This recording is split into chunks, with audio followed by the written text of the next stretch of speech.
News hot off the press.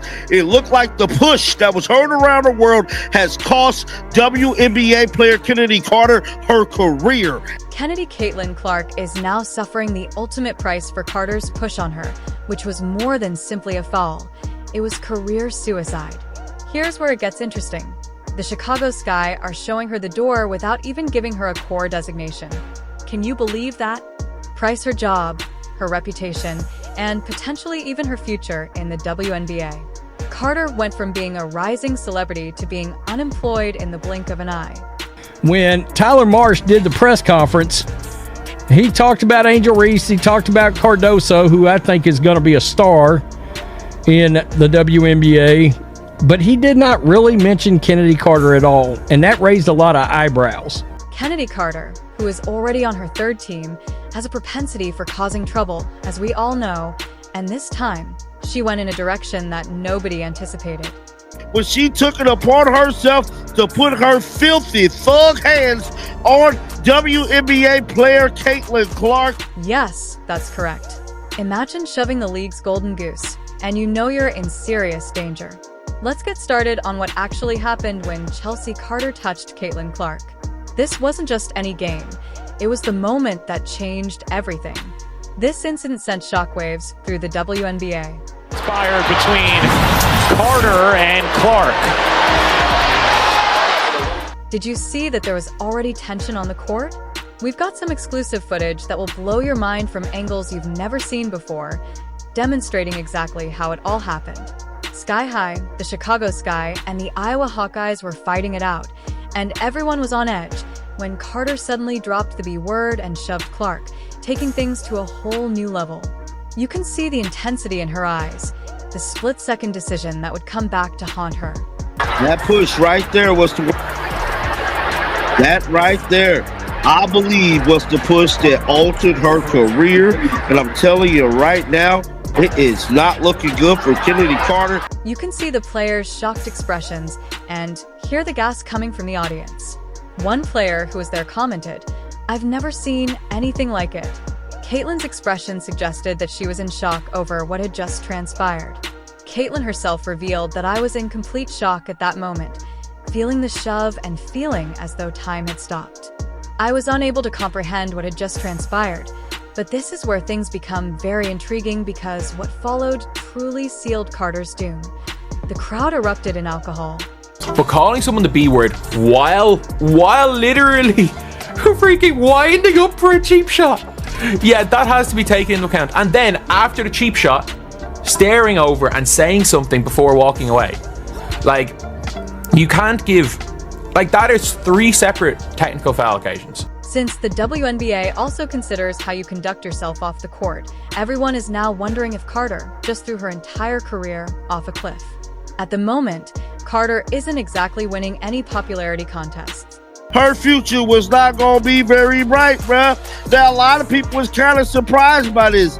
I'm not, because I know, you know what I'm saying? What she did to Caitlin Clark was completely unnecessary, and I'm here to tell you guys she's living with that decision today because she is without a job.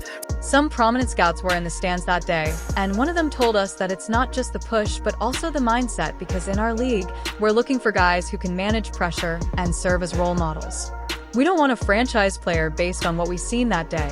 Right. You're jealous. Bigger that rings. was a Bush League play, and it needs to be addressed. That was a flagrant foul. That was unnecessary. Flagrant, anything deemed to be unnecessary. I need somebody to explain to me, why was that necessary? Carter had an opportunity to correct the situation after that startling push, but instead she turned to face the reporters and exclaimed, "I didn't say anything on the play before bumping into Caitlin." Can you believe it? No regrets. She seems to have assumed that if she ignored the issue, it would go away. But this is where it becomes really interesting. It didn't go away. Instead, it became worse. There is no explanation, nothing. She turned to you a little bit after the fever I score. answered no Caitlin Clark questions. Did she say anything to you? I don't know what she said. What'd you say to her? I didn't say anything. kind of on the play before bumping in with Caitlin. As y'all heard there, man, Chennedy Carter let it be known she was not answering any Caitlin Clark questions. And I'm telling you right now, she probably wish she should have, because she's without a job. Now, you might be thinking, well, she's a star player, so that must mean something. But evidently not when the general manager of the Chicago Sky dropped this shocking revelation. Chennedy Carter had an incredible season for us last year, but in a statement provided by the Chicago Times, she's extremely talented and is a player that can impact the game at the highest level. In our league, we absolutely appreciate what she did for our team last year. However, we've made changes to our staff and will make changes to our rosters. Those changes impact Kennedy's fit on the team, so we wanted to give her the best opportunity as a free agent. Did you notice that they're discussing more than just her on-court prowess? They are also discussing how well she fits with the team. But wait, there's more. Remember Carter's teammate Angel Reese? Rumor has it that they are no longer exactly best friends. In fact, Reese unfollowed Carter on social media. You may be thinking, so what? But in today's world, that's a huge deal. It's like a neon sign flashing locker room drama for everyone to see. I mean, look, maybe she's part of the culture problem. But that's very interesting. You know, I assumed, I'm not going to lie to you, I assumed the Chicago Sky was going to bring her back. Furthermore, it's not only Reese. The team's insiders are leaking information, and it's hot. They claim that some of Carter's teammates don't even want her on the team any longer. Can you picture going from being a standout player to a non-grata in that little time? They said Chennedy Carter not getting an offer from the Sky means one thing. Someone influential in the locker room did not want her on the team. You never let your best offensive player and arguably your best player walk away from nothing unless there are locker room issues. Let's now discuss the decision to not extend Carter a qualifying offer in the WNBA, which is essentially unprecedented for a top scorer. It seems as like the Sky is saying, we'd rather have no one than have you. Ouch, that must hurt. I mean, she can score.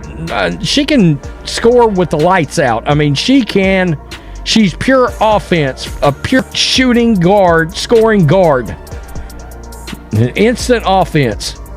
But if you're a team, do you really want her on the team? I wouldn't. However, this is when things start to become really insane. Some people claim that this is about the WNBA's future as a whole, not just the locker room, or even that push. Give it some thought. By pushing Clark, did Carter unintentionally drive herself out of the league? If so, here's the situation. Caitlin Clark is currently the golden goose, drawing in fans and possibly even securing a higher contract for all the players. Carter is currently an unrestricted free agent, but surprise, no teams are lining up to sign her. You would assume that a player of her level would have teams vying for her attention. The information we learned from insiders from each WNBA team is completely startling. Whereas no team wants the cancer in the locker room. Okay, so that raises a great question. Is anybody going to want her? Maybe that's the best question. I mean, certainly there's real attitude issues. It gets even stranger when we dig deeper and discover a hidden clause in Carter's contract with the Chicago Bulls. One team executive didn't mince words when they said, "I kid you not, we wouldn't touch her with a 10-foot pole." Can you believe that this is a professional athlete? We're talking about not some toxic waste. Go Sky, you may be wondering why a contract clause is so important. Well, let me tell you, this isn't your typical fine print. The reason this clause was there in the first place is pretty intriguing. It seems like they were anticipating difficulty from the start. This clause made it very easy for the heavens to let her go. It's like they had an escape hatch built right into her bargain. This is what Annie Cristobal stated as well. No qualifying offer sent out to Chennedy Carter means she will be a free agent to test the market as an unrestricted free agent beginning tomorrow. And Carter's representative is currently frantically attempting to preserve her professional image. She has changed and learned her lesson, but it appears that no one is buying it despite the frantic phone calls and desperate presentations she is making to every team in the league. Carter is the potato that everyone is scared to capture in a high-stakes game of hot potato. And I'm telling you right now, a lot of people and a lot of owners is not finna pick her up because of her attitude. But wait for the real shocker. Some teams are calling Carter a locker room cancer. This isn't just a warning sign. It's a whole red banner with flashing lights. In the world of professional sports, being called a locker room cancer is like having a large "don't do that" sign placed across your forehead. There. Someone said, whoa, she must really had a bad attitude. We must now ask the crucial question. Is this really the end of Chennedy Carter's WNBA career? She is undoubtedly talented, but when you have her kind of reputation, it seems like she is perched on a precipice and every team in the league is regressing significantly.